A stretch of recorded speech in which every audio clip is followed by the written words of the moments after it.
चुका था। शायद मौसम का ही असर था कि ड्राइवर कंडक्टर के अलावा बस के अंदर सिर्फ 4 लोग ही यात्रा कर रहे थे। बाहर हर तरफ कोहरा ही कोहरा दिखाई पड़ रहा था। यहाँ पर बस 15 मिनट रुकेगी, जिसको फ्रेश होना है हो लो, फिर अगला स्टॉप मऊ होगा।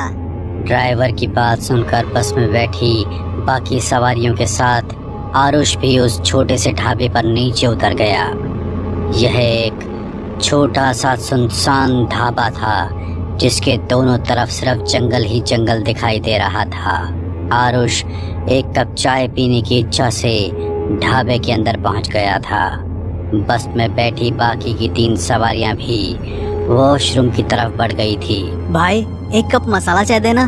चाय तो है, लेकिन मसाला चाय अभी नहीं है। तो इसमें क्या दिक्कत है, फटाफट बना दो। अरे बाबूजी, आप रेस्टोरेंट में नहीं खड़े हैं, ये जंगल वाला ढाबा है और आप जिस बस में आए हैं वो पूरे 7 मिनट में यहाँ से निकलने वाली है। अरे यार, तुम तो नाराज होने लग गए। अच्छा ठीक है, तुम चाय तो दो। बस में कुल 4 सवारी है, उन्हें भी छोड़ जाएंगे क्या? दुकानदार से चाय का कूलर लेकर वह एक टेबल पर बैठकर चाय पीने लगा। कुछ मिनटों में उसने अपनी चाय खत्म की और ढाबे के बाहर आया तो देखा बस निकल गई है। धूल उड़ाती बस को जाते देख आरुष भी उसके पीछे दौड़ लगा देता है, लेकिन ड्राइवर बस नहीं रोकता। कुछ देर तक बस के पीछे दौड़ने के बाद आरुष वापस ढाबे की ओर मुड़ जाता है। ढाबे के पास आकर वह देखता है कि ढाबे का मालिक ताला लगाकर जा रहा है। अरे भाई, अभी तो बस 5 बजे हैं, अभी से ढाबे में ताला लगाकर कहाँ जा रहे हो? अरे तुम अभी तक यहीं हो, लगता है तुम्हारी बस छूट गई। अब तो तुम्हारा भगवान ही भला करे। कैसी अजीब सी बात कर रहे हो, आखिर मतलब क्या है तुम्हारा? अरे सर, मैंने आपको बताया ना, ये ढाबा जंगल के बीचों बीच बना हुआ है। अब सुबह होने तक यहाँ से कोई बस नहीं गुजरने वाली है। ये जगह जैसी दिखती है वैसी है नहीं। आप बस इतना समझ लो, दिन ढलने के बाद यहाँ कोई नहीं ठहरता, इसीलिए आपका ड्राइवर भी यहाँ से बस भगा ले गया। अरे भाई, ऐसा क्या है यहाँ जो दिन ढलने के बाद यहाँ से कोई नहीं गुजरता? और उसकी बात का जवाब दिए बगैर ढाबे वाला अपने ढाबे में ताला लगाकर घड़ी की ओर देखते हुए तेजी से वहाँ से निकल जाता है। बड़ा ही अजीब आदमी था। शाम के 5 बजे ही ढाबा बंद करके भाग गया। ऊपर से पता नहीं बिन सर पैर की बातें कर रहा था। गांव के लोग अफवाह फैलाने में 1 नंबर होते हैं, ये तो मानना पड़ेगा। आरुष अपना मोबाइल निकालकर अपनी लोकेशन को चेक करता है तो उसे पता चलता है कि हाईवे से लगते हुए आगे ही एक छोटा सा गांव है। यहाँ तो दोनों तरफ जंगल ही जंगल दिखाई दे रहा है। अगर ढाबे वाले की बात सच थी तो इसका मतलब है अब रात में इस रूट से कोई भी बस नहीं गुजरने वाली है। रात में इस जंगल की रोड पर रुकना सेफ नहीं होगा। ऐसा करता हूँ, गांव में जाकर मदद मांगने की कोशिश करता हूँ, हो सकता है वहाँ मुझे रुकने के लिए कोई जगह मिल जाए। आरुष जंगल वाले रास्ते पर तेज कदमों से चला जा रहा था। शाम के 5:30 बज चुके थे। सर्दियों के दिन होने के कारण दिन ढल चुका था और चारों ओर अंधेरे ने अपना कब्जा जमा लिया था। अंधेरे से रह रह कर आती जंगली जानवरों की रोने की भयानक आवाज उसके दिल को दहला रही थी। अरे यार, लगता है इस जंगल में जंगली जानवर भी हैं, तभी इतना भयानक आवाज सुनाई दे रही है। शायद इसी वजह से अंधेरा होने के बाद यहाँ से कोई बस नहीं गुजरती होगी। आरुष मन ही मन अटकलें लगाता आगे बढ़ रहा था कि तभी उसे सड़क के दूसरे छोर पर एक गांव दिखाई पड़ने लगता है। कैसा गांव है ये? बिल्कुल अंधेरे में डूबा हुआ है। ऐसा लगता है पूरे गांव में बिजली ही नहीं है। गांव की सीमा से लगभग 150 मीटर पहले पीपल के पेड़ों का झुंड दिखाई दे रहा था। जैसे ही आरुष उस झुंड के पास पहुंचा, उसे कुछ अजीबोगरीब आवाजें सुनाई देने लगी। ऐसा लग रहा था जैसे कोई रो रहा हो। अपना वहम दूर करने के लिए जैसे ही वह पीछे मुड़कर देखता है तो उसे आसपास कुछ भी नजर नहीं आता था, लेकिन जैसे ही वह आगे बढ़ने को होता है उसे फिर से एक आहट और चीखों की आवाज सुनाई पड़ने लगती है। ये क्या हो रहा है मेरे साथ? बार बार ऐसा लग रहा है जैसे कोई शक्ति है जो मुझे इस गांव में घुसने नहीं देना चाहती। हाईवे पे घूमते छलावों की कहानी तो मैंने भी सुन रखी है, कहीं इस पेड़ पर कोई छलावा तो नहीं है? आसपास का सन्नाटा और अंधेरा देखकर अब आरुष को भी डर लगने लगा था। उसने कुछ ही कदम बढ़ाए थे कि तभी उसे पेड़ों के पीछे से झांकते किसी शख्स का आधा शरीर दिखाई दे जाता है। कौन हो तुम? कौन हो तुम? ही इतनी देर से आवाजें निकाल कर मुझे डरा रहे हो ना? आरुष की बात सुनकर वह आदमी पेड़ के पीछे से बाहर आ जाता है। वह कोई तकरीबन 20-25 बरस का आदमी था, जिसके लंबे लंबे घुंघराले बाल थे, जिससे उसका आधा चेहरा ढका हुआ दिखाई दे रहा था। क्या तुम्हें कोई आवाज सुनाई दी? ज्यादा बनो मत, मेरे नजदीक मत आना। देखो, मैं अभी पुलिस का नंबर मिला दूंगा, दूर हटो। अरे मैं कोई चोर हूँ क्या जो तुम पुलिस को नंबर मिलाओगे? डरो मत, मैं भी डर के कारण ही यहाँ छुपा हुआ था। डर? आखिर किसका डर? देखो, मैं पास के गांव में रहता हूँ। आज मेरी भैंस चढ़ते चढ़ते न जाने कहाँ निकल गई। उसे खोजते खोजते दिन ढल गया और मैं इस मनहूस गांव के पास आकर अटक गया। अरे अटक गया से क्या मतलब है? जंगल में ऐसे पेड़ के पीछे छुपने से कुछ नहीं होगा। या तो सुबह तक तुम ठंड से अकड़ जाओगे या कोई लुटेरा तुम्हें मार कर फेंक जाएगा। चलो अंदर गांव में चलकर मदद मांगते हैं। अरे तुम्हारा दिमाग खराब है क्या? मैं इस गांव के आसपास भी नहीं जाने वाला और तुम्हें भी यही कहूँगा कि चले जाओ यहाँ से। ये आदमी क्यों नहीं चाहता है कि मैं गांव में जाकर मदद मांगूं? मुझे तो ये आदमी कुछ ठीक नहीं लग रहा। कहीं ये सच में कोई लुटेरा हुआ तो ये भी हो सकता है कि ये कोई भूत प्रेत हो। ऐसे अचानक से पेड़ के पीछे प्रकट हो गया, मुझे इससे दूर ही रहना चाहिए। देखो भाई, तुम्हें अपनी भैंस बकरी जहाँ ढूंढनी है ढूंढो, मेरा रास्ता छोड़ो। मैं जाकर गांव में अपनी रात बिताने का इंतजाम कर लेता हूँ। तुम्हें सचेत करना मेरा काम था, बाकी जैसी तुम्हारी मर्जी। आरुष गहरे अंधेरे को देखते हुए तेज कदमों से गांव की सीमा में घुस गया था। सामने लगभग 200 मीटर की दूरी पर 2-3 कच्चे पक्के से घर दिखाई दे रहे थे। आरुष अपने मोबाइल की रोशनी में आगे बढ़ रहा था कि तभी उसे सामने के घर के बाहर लगे पेड़ के नीचे कोई महिला दिखाई दी। इससे पहले कि वो कुछ समझ पाता, अगले ही पल वह औरत जोर जोर से हंसते हुए पेड़ पर उल्टी लटकी हुई दिखाई देने लगती है। अब तो आरुष के पैरों के नीचे से जमीन सरक गई थी। वह उल्टे पांव वहां से भागते हुए फिर से उसी पीपल के पास पहुंचा तो वह आदमी उसे कुछ दूरी पर पैदल जाता हुआ दिखाई पड़ा।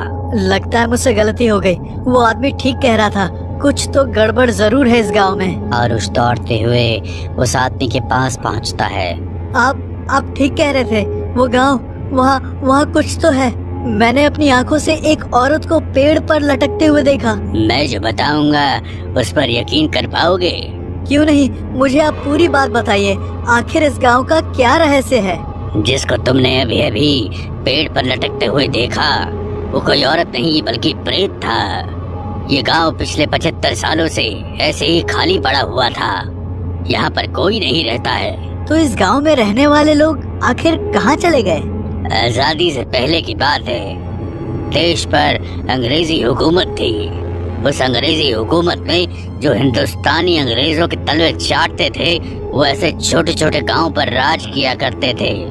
इस गांव में रहने वाली एक लड़की पर एक रोज अंग्रेज वाइसराय की नजर पड़ गई। जब गांव के मुखिया को पता चला कि अंग्रेज अफसर गांव की लड़की को पसंद करता है, तो उसने उस लड़की के बाप को खूब डराया धमकाया और उसकी बेटी को अफसर के साथ भेजने के लिए कहने लगा। भाइयों, आज मेरी बेटी पर उस अंग्रेज ने बुरी नजर डाली है। कल को ये किसी भी बहन बेटी के साथ हो सकता है।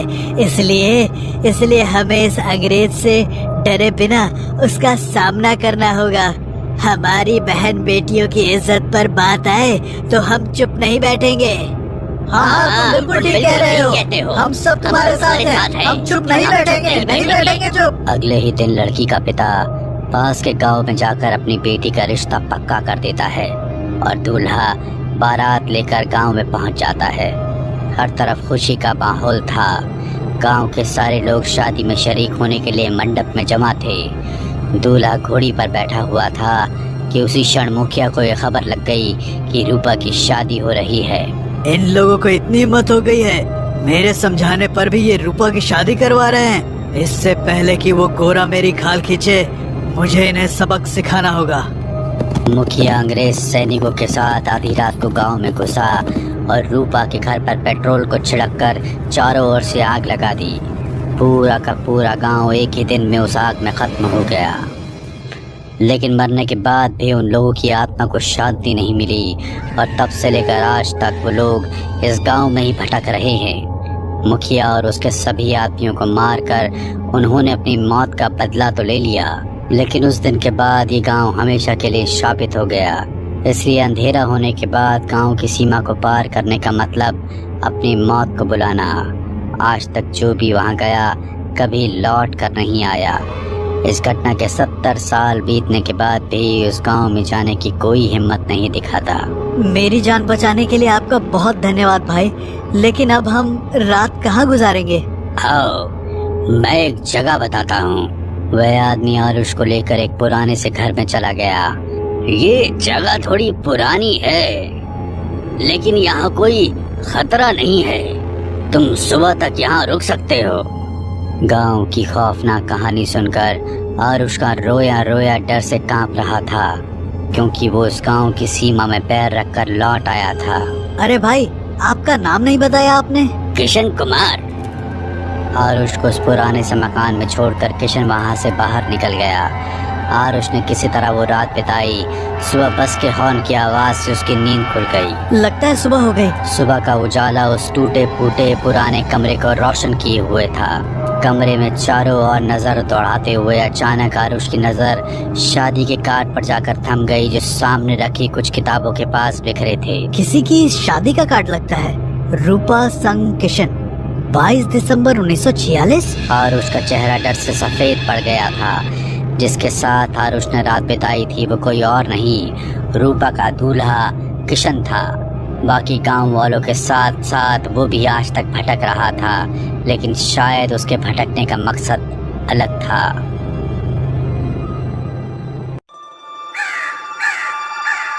चांदनी रात थी। सब तरफ गहरा सन्नाटा फैला हुआ था। हाड़ कपा देने वाली ठंड बदन को तोड़ रही थी, मगर इस भयानक सर्दी में भी सुरेश के माथे पर पसीने की बूंदें टपक रही थी। वो पुल गांव के किसी कच्चे मकान के आंगन में खड़ा हुआ था। आंगन में बैठे सभी लोग उसे घूर घूर कर देख रहे थे। उसके सामने चारपाई पर एक व्यक्ति लेटा हुआ था, जिसका चेहरा ढका हुआ था। उस व्यक्ति के पास एक बूढ़ा बैठा हुआ सुरेश को देख रहा था। सुरेश ने बड़ी हिम्मत करके पूछा, इसको क्या बीमारी है? बूढ़ा अजीब से अंदाज में बोला, तुम एक डॉक्टर हो, तुम खुद क्यों नहीं देख लेते? तुम्हें मुझसे ज्यादा पता होगा इसको क्या बीमारी है। सुरेश ने जैसे ही उस व्यक्ति के मुंह से कपड़ा हटाया, उसके हलक से दिल दहला देने वाली चीख निकल गई, क्योंकि सामने जो भी था वह यकीन करने के काबिल बिल्कुल भी नहीं था। एक दिन पहले विभा रोज की ही तरह किचन में दोपहर का खाना बना रही थी कि अचानक उसके पति सुरेश ने उसके पास आकर कहा, विभा अपना सामान पैक कर लो, हम आज निकल रहे हैं। निकल रहे हैं? लेकिन कहाँ? अरे मैंने तुम्हें कुछ दिनों पहले बताया तो था कि मेरा ट्रांसफर पुलगांव हो गया है। हम दोनों को आज शाम को जाना है। हाँ तो वो सब तो ठीक है, लेकिन एक छोटे से गांव में ट्रांसफर लेने की क्या जरूरत थी? मैं वहाँ पर अकेले क्या करूँगी? सुरेश ने मुस्कुराते हुए अपनी पत्नी की ओर देखकर कहा, वही जो तुम यहाँ करती हो, वहाँ मेरे लिए अच्छा अच्छा खाना बनाना और शाम को मेरा इंतजार करना। अचानक विभा की नजर किचन में रखे न्यूज़पेपर पर पड़ी, जिस पर लिखा था, पुलगांव में रहस्यमयी तरह से डॉक्टरों के लापता होने की वारदातें कम नहीं हो रही है। लोगों का मानना है कि पुलगांव शापित है। उसने घबराकर सुरेश की ओर देखकर कहा, ये देखो, तुम्हारा जिस जगह ट्रांसफर हुआ है इस न्यूज़पेपर में उसी गांव का नाम है और इसमें लिखा है कि वहाँ पर डॉक्टर के लापता होने की वारदातें कम नहीं हो रही हैं। अरे इन न्यूज़पेपर वालों को उल्टी सीधी खबरें छापने के अलावा आता ही क्या है? लेकिन सुरेश, इतने छोटे से गांव में हम कैसे और कहाँ रहेंगे?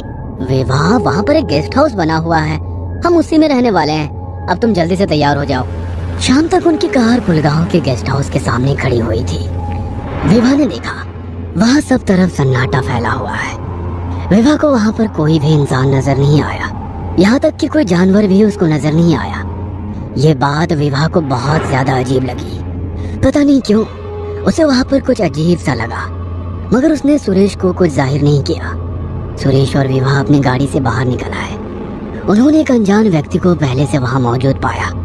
सुरेश ने उसकी ओर देखकर कहा, क्या नाम है तुम्हारा? जी सर, मेरा नाम मोहन लाल है। मुझे बताया गया था कि आप आने वाले हो। ठीक है, तुम सामान गेस्ट हाउस में रखवा दो। मोहनलाल ने उन दोनों को एक कमरा दे दिया और सामान उनके कमरे में रखवा दिया। क्या आप लोग कुछ खाने को लेंगे? नहीं, मोहनलाल वहाँ से चला गया। विवाह डरी डरी नजरों से इधर उधर देख रही थी। सुरेश ने विवाह की ओर देखकर कहा, क्या हुआ विवाह, तुम ठीक तो हो? पता नहीं क्यों सुरेश, मुझे यहाँ बहुत अजीब सा लग रहा है। तुमने देखा नहीं कैसे इस गांव में मौत जैसा सन्नाटा छाया हुआ है? दरअसल बात यह है कि तुम शहर की रहने वाली हो। गांव में लोग शाम को ही सो जाया करते हैं। धीरे धीरे तुम्हें इसकी आदत हो जाएगी। चलो अब ज्यादा दिमाग पर जोर मत डालो और सो जाओ। विवाह और सुरेश गहरी नींद में सो गए। करीब आधी रात को विवाह की अचानक आँख खुल गई। उसे अपने कमरे के आसपास एक अजीब सी गंध का एहसास हुआ। उसने सुरेश को उठाने की कोशिश की, मगर सुरेश गहरी नींद में सोया हुआ था। अचानक विवाह को ऐसा लगा जैसे कि कोई उसके कमरे के बाहर टहल रहा हो। वह बड़ी हिम्मत करके दरवाजा खोलकर बाहर आई। अचानक उसके कंधे पर किसी ने हाथ रखा। विवाह ने जैसे ही पीछे मुड़कर देखा तो उसके सामने खून से लथपथ एक इंसान खड़ा हुआ था, जिसकी एक आंख गायब थी और दूसरी आंख बाहर निकल रही थी। चांद की रोशनी में उसका रूप बेहद भयानक लग रहा था। विवाह को ऐसा महसूस हुआ जैसे कि कोई मुर्दा उठकर उसके सामने खड़ा हो। विवाह उसको देखकर बुरी तरह से चीखने लगी। उसके चीखने से अचानक सुरेश की आंख खुल गई। सुरेश दौड़ता हुआ बाहर की तरफ आया। सुरेश ने देखा विवाह अकेले किसी सम्मोहित अवस्था में बाहर खड़ी हुई चीख रही थी। क्या हुआ विवाह, तुम चीख क्यों रही हो? सुरेश, सामने एक मुर्दा खड़ा हुआ है। लगता है तुम बहुत थक गई हो। तुम बाहर क्या कर रही हो? कोई नहीं है हम दोनों के सिवा यहाँ पर।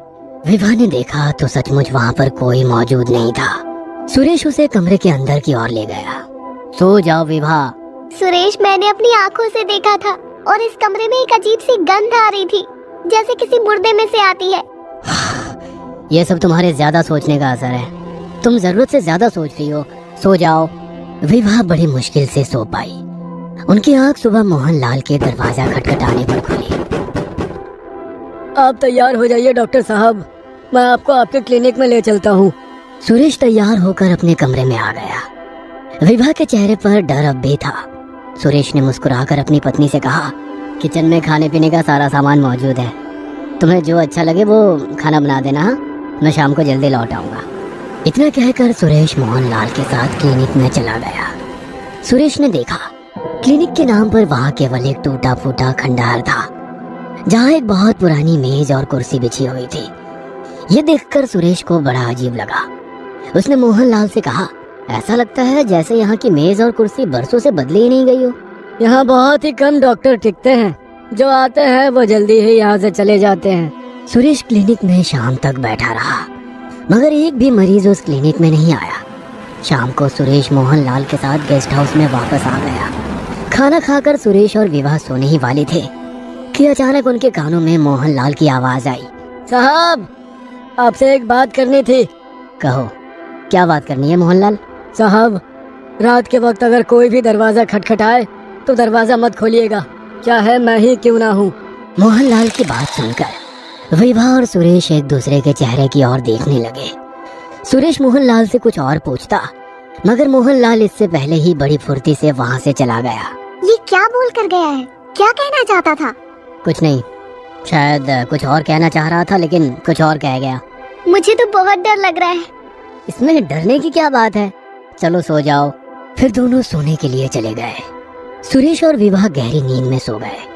करीब आधी रात को सुरेश के कमरे का दरवाजा किसी ने खटखटाया।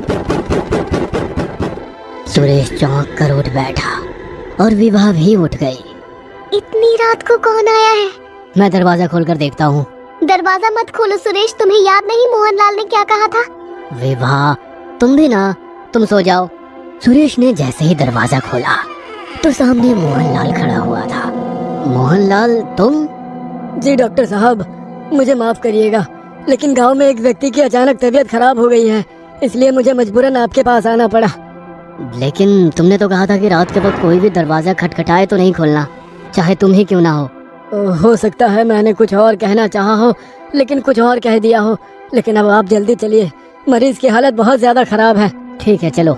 सुरेश ने अपनी पत्नी से कहा, विभा तुम सो जाओ, मैं कुछ देर बाद आऊंगा। नहीं, तुम मुझे यहाँ अकेला छोड़कर मत जाओ। मुझे जब से हम इस गांव में आए हैं कुछ भी ठीक नहीं लग रहा। लोगों की जान बचाना ही तो मेरा काम है विवाह। उसका इलाज करते ही मैं जल्दी वापस आ जाऊंगा, तुम चिंता मत करो। सुरेश मोहनलाल के साथ चल दिया। सुरेश ने देखा कि रात का सन्नाटा चारों तरफ फैला हुआ था। गांव में इतनी शांति थी कि उसे ऐसा महसूस हो रहा था जैसे कि वो किसी कब्रिस्तान में आया हो। यहाँ तक कि सुरेश को एक भी कुत्ता तक भौंकता हुआ नहीं दिखाई दिया। मोहनलाल पतली पतली गलियों से होता हुआ एक कच्चे मकान की तरफ रुक गया। सुरेश ने देखा दरवाजा खुला हुआ था। मोहनलाल उस मकान के अंदर चला गया। सुरेश की आंखों के सामने कच्चा आंगन था जहाँ पर एक चारपाई बिछी हुई थी और वहाँ पर एक आदमी लेटा हुआ था और उसके चारों ओर कुछ औरतें, कुछ मर्द उसे घेरे हुए थे जो सुरेश को अजीब सी नजरों से देख रहे थे। सुरेश को उनका इस तरह से देखना बहुत ही अजीब लगा। वह धीरे धीरे कदमों से चलता हुआ चारपाई पर लेटे हुए आदमी के पास गया। उसका चेहरा ढका हुआ था। उसके ठीक बगल में एक बूढ़ा आदमी बैठा था। सुरेश ने उस बूढ़े से कहा, इसको क्या बीमारी है? तुम एक डॉक्टर हो, तुम खुद क्यों नहीं देख लेते? तुम्हें मुझसे ज्यादा पता होगा इसको क्या बीमारी है। सुरेश ने चारपाई पर लेटे व्यक्ति की नब्ज टटोली तो उसकी नब्ज नहीं चल रही थी। सुरेश ने धीरे से उस बूढ़े से कहा, जी माफ कीजिएगा, ये मर चुका है। मगर सुरेश की बात सुनकर वह बूढ़ा जोर जोर से हंसने लगा। सुरेश को उसका हंसना बहुत अजीब लगा। मैं आपसे मजाक नहीं कर रहा, ये वाकई मर चुका है। ठीक से देखो डॉक्टर, तुमने तो इसके चेहरे से कपड़ा तक नहीं हटाया। ठीक है, जैसी आपकी मर्जी। सुरेश ने जैसे ही उसके चेहरे से कपड़ा हटाया तो सामने का मंजर देखकर उसके गले से चीख निकल गई।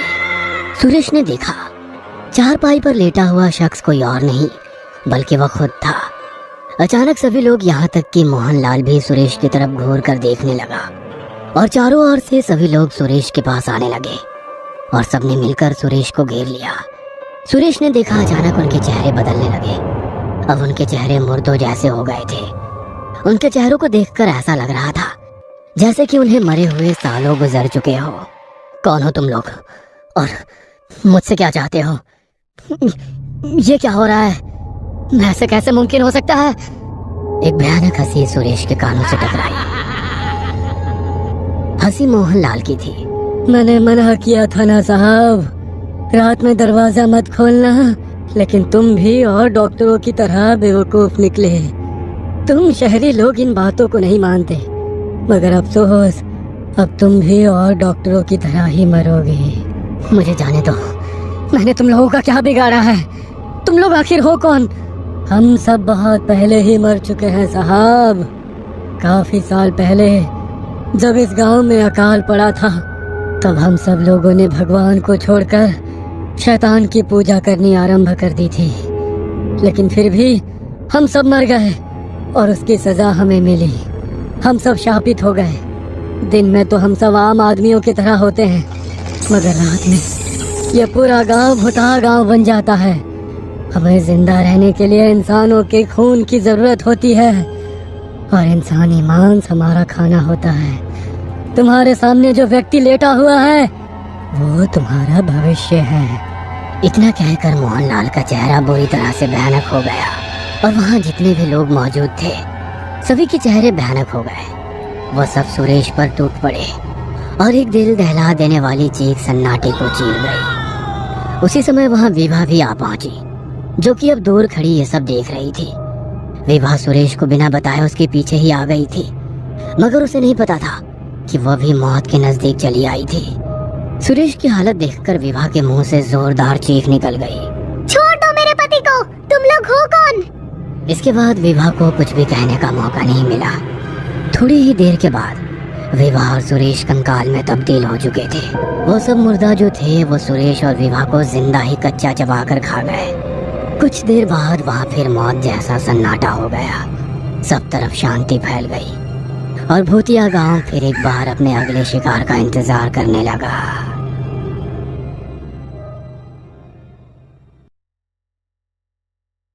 21 बरस का सूरज हॉस्टल में रहकर पढ़ाई कर रहा था। छुट्टियों के लिए वह अपनी माँ के पास आया हुआ था। आधी रात का समय था। बाहर मूसलाधार बारिश हो रही थी। दूर कहीं जंगलों से आती सियार और कुत्तों के रोने की आवाज से बदन में झुरझुरी सी दौड़ रही थी। सूरज अपने कमरे में लेटा करवटें बदल रहा था। अचानक उसका प्यास से गला सूखने लगा तो वह रसोई से पानी लाने के लिए कमरे से बाहर निकल गया। रसोई घर से वापस अपने कमरे में आते हुए उसने महसूस किया कि माँ के कमरे के दरवाजे के नीचे से धुआं बाहर आ रहा है। सूरज ने चौंक कर पहले दीवार पर लगी घड़ी की तरफ देखा। घड़ी की सुइयां रात के 12 बजा रही थी। सूरज अब काफी परेशान हो गया था। वह समझ नहीं पा रहा था कि इतनी रात गए माँ के कमरे से धुआं क्यों और कैसे निकल रहा है। अपनी शंका का समाधान करने के लिए वह माँ के कमरे की ओर बढ़ने लगा। कमरे के बाहर पहुंचने पर उसे फुसफुसाकर मंत्र पढ़ने की आवाज सुनाई देने लगी। अपने मन में चल रही उथल पुथल को शांत करने के लिए वह माँ के कमरे में खुलने वाली आंगन की खिड़की के पास आया और कमरे में झांकने लगा। अंदर एक हवन कुंड से धुआं बाहर आ रहा था और कमरे के फर्श पर कुछ अजीबोगरीब सामग्री फैली हुई थी, जिसे देखकर ऐसा लग रहा था वहाँ कोई टोना टोटका या तंत्र क्रिया चल रही हो।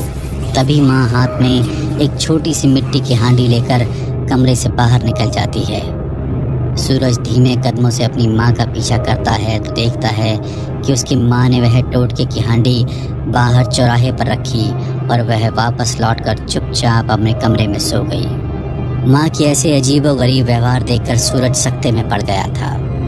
इस समय वह कुछ भी सोचने समझने अथवा बोलने की स्थिति में नहीं था।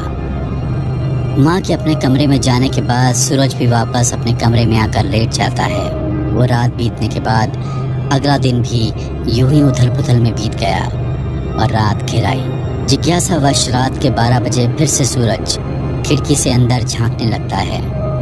सामने उसकी माँ काले कपड़ों में अपने लंबे बालों को खोलकर जमीन पर तंत्र का सामान फैला कोई तंत्र साधना कर रही थी। अंत में उसने फिर से एक मिट्टी की हांडी दी। उसमें टोटके का सामान एक दिया रखकर फिर से चौराहे पर रखने के लिए घर से बाहर निकल गई। सूरज इसी तरह पूरे 3 दिनों तक अपनी माँ की सारी गतिविधियों को देखता रहता है। चौथे दिन अमावस्या का दिन था। घर के आंगन में लगातार रोती हुई बिल्ली किसी अनिष्ट की सूचना दे रही थी। सूरज की माँ के सामने तंत्र के सामान के साथ साथ एक काला मुर्गा भी रखा हुआ था। अपनी तंत्र साधना पूरी करने के बाद उसने मुर्गे को काट कर उसकी बलि चढ़ा दी। है मेरे मालिक, अगर आपने चाहा तो अगली अमावस्या को बलि जानवर की नहीं किसी इंसान की होगी। इससे ज्यादा कुछ भी देख पाने की हिम्मत अब सूरज के अंदर बाकी नहीं थी। डरते हुए वह अपने कमरे में लौट आया और आंखें बंद कर सोने की कोशिश करने लगा। काफी देर तक बिस्तर पर करवटें बदलने के बाद उसे नींद आ गई थी। सूरज पूरी ताकत लगाकर दौड़ रहा था। दौड़ते दौड़ते वह बहुत थक चुका था। तभी एक पेड़ के तने से अपनी कमर सटाकर वह हाँफने लगता है। अचानक एक लंबी सी चोटी आकर उसके पांव से लिपटने लगती है। सूरज जितना उस चोटी को खुद से दूर रखने की कोशिश कर रहा था, उतनी ही तेजी से वह लिपटते हुए उसके पूरे शरीर को अपनी गिरफ्त में लेती जा रही थी। तभी उसे मंदिर के घंटे की आवाज़ सुनाई देने लगती है और सूरज का ध्यान कुछ ही दूरी पर बने मंदिर की ओर चला जाता है। ये कोई पुराना सा मंदिर नजर आ रहा था। सूरज कुछ समझ पाता उससे पहले ही उसके ऊपर किसी भयानक आकृति ने छलांग लगा दी, जिसके कारण डर से सूरज के मुंह से चीख निकल गई और उसकी नींद टूट गई। हे भगवान, ये कैसा भयानक सपना था? ये सब क्या हो रहा है मेरे साथ? अपने माथे पर आते पसीने को पोंछकर वह फिर से सोने की कोशिश करने लगता है, किंतु यह सपना इतनी आसानी से सूरज का पीछा छोड़ने वाला नहीं था। अब तो अक्सर ही सूरज को वही सपना नजर आने लगा, जिसके कारण वह बहुत बेचैन सा रहने लगा था। बस बहुत हो गया। आज मैं माँ से अपने सपने का अर्थ जानकर ही रहूंगा। माँ, तकरीबन 1 महीने से मैं आपको देख रहा हूँ। आप हर रोज रात के समय कुछ टोना टोटका करती हैं। ये सब क्या है माँ? अब तो मुझे भी हर रात एक बहुत ही भयानक सपना नजर आने लगा है। जिसमें मैं अपनी जान बचाकर भागता हूँ और फिर एक चोटी आकर मुझे जकड़ लेती है। आप मुझे साफ साफ बताओ माँ, ये सब मेरे साथ क्यों हो रहा है? हो ना हो ये आपके टोने टोटके के कारण ही मुझे ऐसे डरावने सपने नजर आ रहे हैं। लगता है जिस बात को मैंने बरसों से अपनी सीने में दबा कर रखा है, वो बात बताने का समय आ गया है। बेटा, जिसे तुम मेरा टोना टोटका और तंत्र समझ रहे हो, वो कोई टोटका नहीं है, बल्कि तुम्हारी रक्षा के लिए किए गए मेरे प्रयास हैं। क्या बहकी बहकी बातें कर रही हो माँ? मैंने खुद अपनी आंखों से तुम्हें वो सब करते हुए देखा है, और मुझे किस बात का खतरा है जो तुम मेरी रक्षा कर रही हो? मेरी बात ध्यान से सुनो। तेरे पिता कोई आम इंसान नहीं थे। उन्होंने शमशान से साधना की सिद्धियां प्राप्त की हुई थी। अपनी सिद्धियों के बल पर वो अक्सर दूसरे लोक में रहने वाली दुष्ट परालौकिक शक्तियों से उलझते रहते थे। एक बार अपनी सिद्धियों के प्रयोग से उन्होंने डायन को आकर्षित करके इस लोक बुला लिया। डायन को अपने साथ रखने और उससे लाभ लेने के लिए उन्होंने उसकी चोटी काट कर रख ली थी। लेकिन उनके ऐसा करने से डायन बहुत क्रोधित हो गई और वो तुम्हारे पिता के शरीर में रहने लगी। हर अमावस्या की रात को वो गांव में शिकार करने के लिए निकल पड़ती थी। कुछ ही दिनों में गांव वालों को तुम्हारे पिता के बारे में पता चल गया कि उनके अंदर कोई शैतानी शक्ति है। एक दिन आधी रात गए वो किसी आदमी का शिकार करने के लिए निकले ही थे कि उसी समय गांव के लोगों ने उन्हें रंगे हाथों पकड़ लिया और पीट पीट कर उनकी हत्या करने के बाद उनके शव को मंदिर के पीछे दफना दिया। बेटा, जन्म से ही तुम्हारे अंदर पिता के राक्षसी गुण मुझे दिखाई पड़ने लगे थे। जैसे जैसे तू बड़ा होने लगा तो मुझे तेरी चिंता सताने लगी। मैं नहीं चाहती जिन काली शक्तियों के कारण तुम्हारे पिता की जान गई, तुम भी उसके प्रभाव में आओ। इसलिए तुम्हें उन शक्तियों से दूर रखने के लिए मैं तरह तरह के उपाय करती हूँ। मुझे माफ कर दो माँ। पूरा सच जाने बिना मैंने आप पर शक किया। मुझे आप पर पूरा यकीन हो गया है। आपने जो भी किया होगा मेरी भलाई के लिए ही किया होगा। समय बीतने लगता है और सूरज को कॉलेज की तरफ से एक ट्रिप पर पहाड़ों में भेजा जाता है। यही पास में ही हमारा पुश्तैनी गांव है। एक बार जाकर देखना चाहिए हमारा गांव और घर कैसा था, और वो मंदिर कौन सा है जहां पिताजी को दफनाया गया था।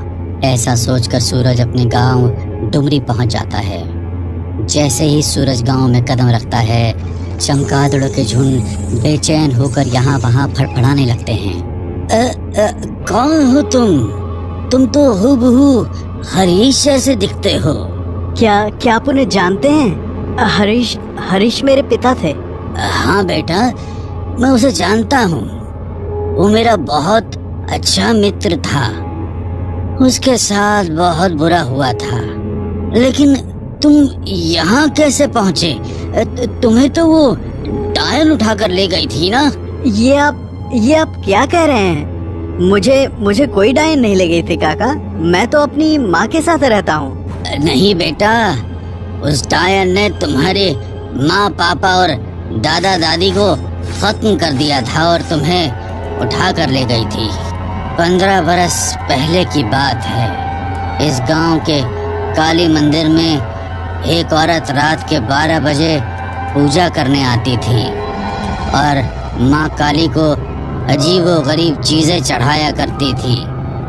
पूरे गांव में इस घटना के कारण सनसनी फैली हुई थी। कभी मंदिर में खून पड़ा मिलता था तो कभी हड्डियां दिखाई देती थी।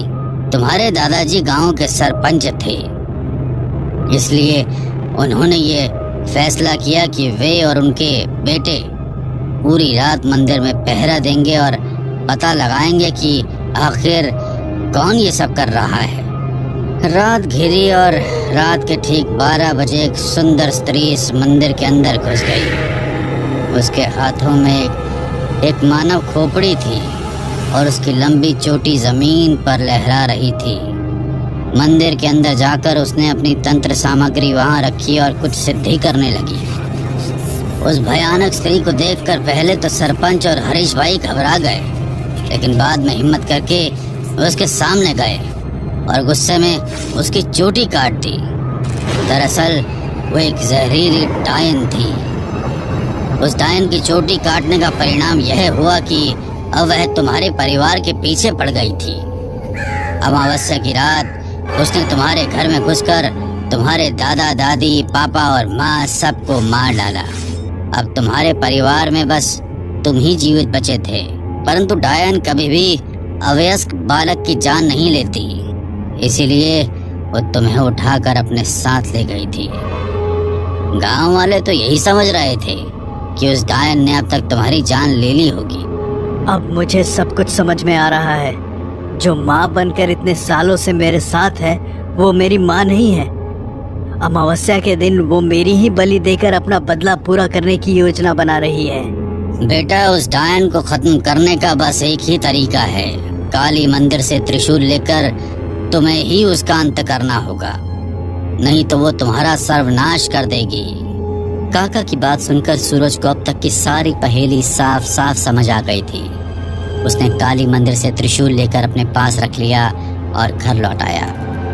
रात के 12 बजे उसे फिर से माँ के कमरे से टोने टोटके और मंत्र पढ़ने की आवाज़ें सुनाई देने लगती है। उसकी माँ आंखें बंद करके किसी शैतानी साधना में मग्न थी।